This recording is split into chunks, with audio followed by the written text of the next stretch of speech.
Vinicius Junior est l'un des meilleurs joueurs du monde actuellement. Mais beaucoup de gens ne l'aiment pas et le trouvent arrogant. Et bien que le Real Madrid l'ait recruté en 2017 pour plusieurs millions d'euros, il a été jugé pas assez bon au départ, même dans son pays natal, le Brésil.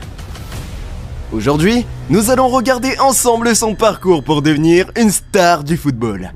Malgré les critiques permanentes, son mauvais comportement et son style de jeu jugé souvent provoquant, Vinicius Junior est pour certains le meilleur joueur du monde aujourd'hui. Vinicius Junior est né en 2000, dans la banlieue de Rio de Janeiro, et comme beaucoup de Brésiliens, il a toujours rêvé de devenir joueur de football. En 2010, son rêve est devenu réalité. Il a rejoint les équipes de jeunes de Flamengo. Les recruteurs ont rapidement remarqué son talent, et à l'âge de 11 ans, il était déjà comparé à Neymar. L'année suivante, il a même joué avec l'équipe des moins de 13 ans. Et même là, les plus âgés n'ont pas pu l'arrêter. Il devient le meilleur joueur de l'équipe et mène son équipe à une série de 90 matchs sans défaite, devenant ainsi réputé dans toute la région. Les Corinthians ont tenté de le recruter en lui faisant une offre incroyable, mais Flamengo lui a conseillé de ne pas partir et d'avancer doucement car il a encore tout le temps devant lui. Il est resté, et à partir de ce moment-là, plus rien ne pouvait l'arrêter. Ensuite, un appel va changer sa vie. Il est sélectionné dans l'équipe brésilienne des moins de 15 ans pour le championnat d'Amérique du Sud. Il marque 7 buts et est élu meilleur joueur du tournoi.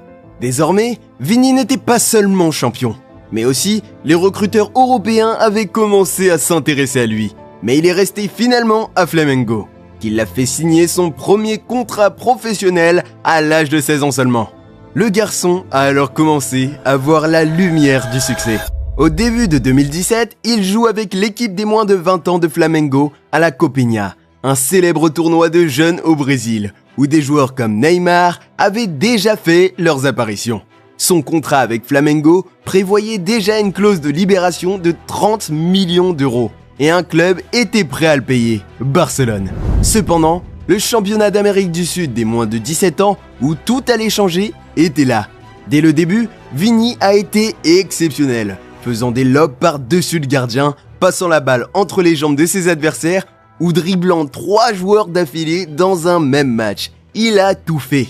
Le Brésil a gagné. Vini a marqué 7 buts et a été élu meilleur joueur du tournoi. Et là, les journaux espagnols se sont mis à raconter que Barcelone avait déjà trouvé le prochain Neymar. Seule une équipe n'était pas du tout du même avis, le Real Madrid. Ils ne voulaient pas faire la même erreur que celle de Neymar et laisser Vini leur filer entre les doigts. Il n'y avait donc qu'une seule règle. Peu importe ce que Barcelone est prêt à payer, nous payerons plus. Puis ensuite, un moment très spécial est arrivé à Rio. Vinicius a fait sa première apparition avec Flamengo. Mais pendant les 10 dernières minutes qu'il a joué, il ne s'est pas vraiment distingué. Au contraire, tout le monde n'en a pas cru ses yeux. Madrid a payé 45 millions d'euros pour un jeune de 16 ans qui n'est même pas assez bon. Et comme il n'avait pas encore 18 ans à l'époque, le transfert n'a pas pu être effectué de suite. Vini a donc joué une saison de plus pour Flamengo, mais il n'a pas vraiment été à la hauteur à ses débuts.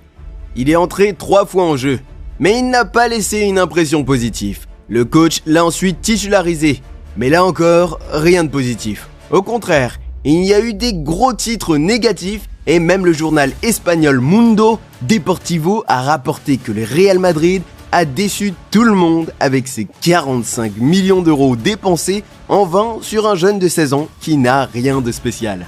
Le football est un sport qui évolue très rapidement. Et Vinicius l'a appris lorsqu'il a été attaqué par la presse internationale après seulement 5 matchs. Mais la plus grande humiliation est arrivée 2 mois plus tard, lorsqu'il est entré en jeu à la 75e minute, puis a été remplacé juste avant la fin du match. Il était la rigolade de tout le Brésil. Les commentateurs se moquaient de lui et les gens disaient qu'il ne porterait jamais le maillot du Real Madrid, car ils allaient bientôt réparer leur erreur et le vendre à bas prix à un autre club. En plus de cela, il a eu un surnom au Brésil, Negueba. Il y a quelques années, il y avait un joueur nommé Negueba qui avait rejoint l'équipe première de Flamengo à un jeune âge et qui avait été considéré par les fans comme une nouvelle superstar. Mais il n'a jamais répondu aux attentes. Jouant si mal qu'à 25 ans, il n'avait toujours pas réussi à faire une carrière. Vinicius a alors été surnommé Neguebinha, le petit Negueba. Une pression immense pour un jeune de 17 ans. Il semblait que tout cela allait détruire la motivation de Vinicius. Mais c'est exactement le contraire qui s'est passé. Lors des matchs suivants, il a marqué des buts et a même été élu plusieurs fois homme du match. Il jouait de mieux en mieux et les commentateurs se sont alors mis à le complimenter et à le qualifier de joueur exceptionnel. Mais déjà à l'époque, son style de jeu était souvent considéré comme provoquant. Personne n'a oublié son but en demi-finale de la Guanabara Cup contre Botafogo. Mais il l'a célébré en imitant un bébé qui pleure, ce qui a rendu les joueurs et les fans de Botafogo vraiment furieux. Près de 10 ans plus tôt, des joueurs de Botafogo avaient pleuré lors d'une conférence de presse pour se plaindre des arbitres. Et maintenant, Vinicius semblait se moquer de cet incident. Il a reçu un carton jaune pour cela, mais le drame est survenu après le match. La finale de la Guanabara Cup devait se jouer dans le stade de Botafogo. Mais ils ont refusé de laisser Vinicius jouer là-bas et la finale a dû être déplacée dans un autre stade. En tout, Vinicius a marqué 11 buts en 50 matchs et juste avant son 18e anniversaire, le moment était venu. Il a quitté Flamengo pour tenter sa chance en Espagne. Il ne savait pas encore que ses débuts allaient être tout sauf faciles.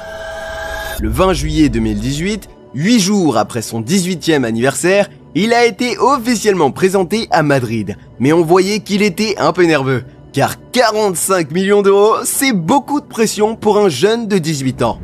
Le 29 septembre 2018, il a fait ses débuts avec le Real Madrid, en entrant sur le terrain à la 87e minute. Lors de ses premières apparitions, Vinicius driblait beaucoup, mais ses dribbles n'étaient pas toujours réussis. Il a donc souvent été relégué en équipe des moins de 19 ans ou en réserve, ce qui faisait beaucoup marrer les fans de Barcelone. Il pensait avoir poussé Madrid à dépenser une fortune pour un mauvais joueur. Mais ensuite, Vinicius a marqué 4 buts en 5 matchs avec l'équipe réserve, ce qui lui a valu une chance de commencer en Coupe du Roi contre Melilla. Il a délivré 2 passes décisives et a été élu homme du match. Par la suite, il a été appelé de plus en plus souvent en équipe première. Il a marqué son premier but, devenant ainsi l'un des plus jeunes joueurs à avoir marqué pour le Real Madrid. Et c'est là que tout a vraiment commencé. Il est devenu le 3e plus jeune joueur du Real Madrid à faire ses débuts en Ligue des Champions et a même donné une passe décisive. Il était de plus en plus souvent aligné comme titulaire à Madrid et montrait de bonnes performances, ce qui a conduit à un appel très spécial. Il a été invité aux matchs amicaux de la Seleção brésilienne. Mais alors que tout semblait bien se passer, la tragédie a frappé.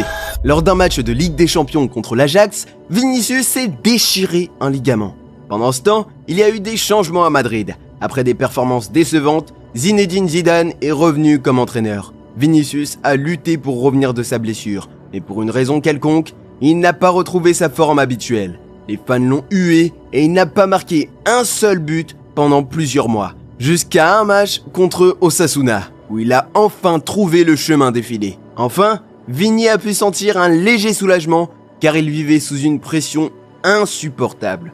À ce moment-là, de nombreux commentateurs brésiliens affirmaient que Vinicius ne méritait pas de jouer en équipe nationale. De plus, les commentateurs espagnols l'accusaient d'être un roi de la natation à cause de ses simulations. Il semblait même que ses coéquipiers avaient perdu confiance en lui. Lors de la Supercoupe d'Espagne, alors que le match devait se décider au tir au but, les caméras ont montré Vinicius se porter volontaire pour tirer un penalty, mais l'équipe semblait l'ignorer.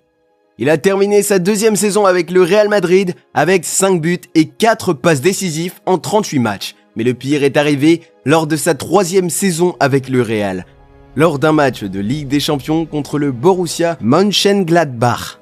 Benzema was caught on camera telling the fullback Ferland Mendy not to pass to their teammate Vinicius Jr.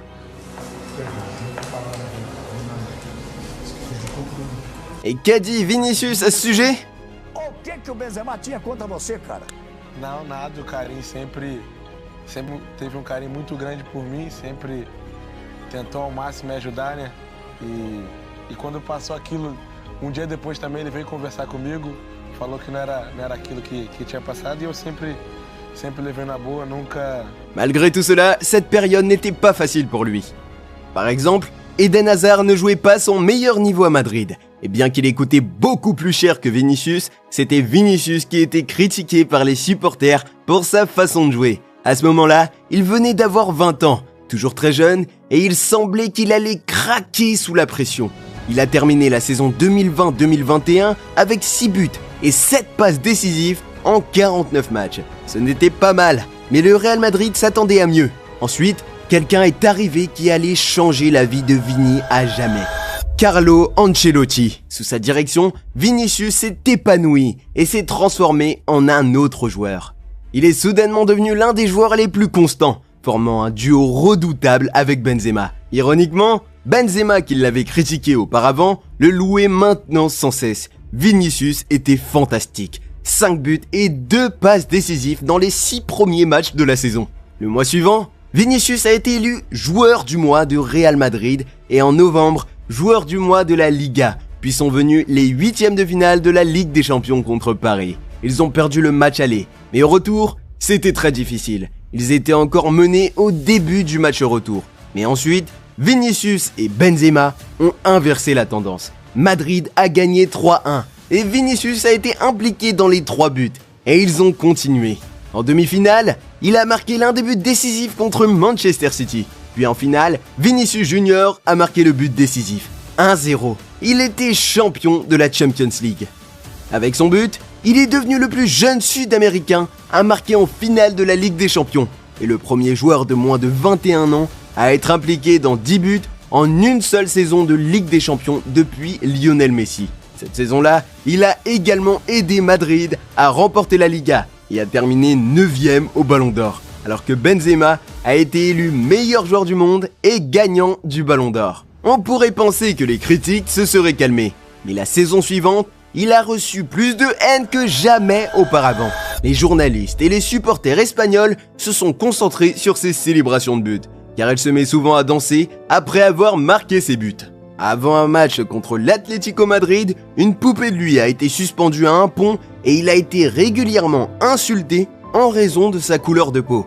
Mais il a essayé de répondre par de bonnes performances sur le terrain. Sur la plus grande scène du football, la Coupe du Monde 2022 au Qatar. Nous nous souvenons tous de ce magnifique but de Richarlison.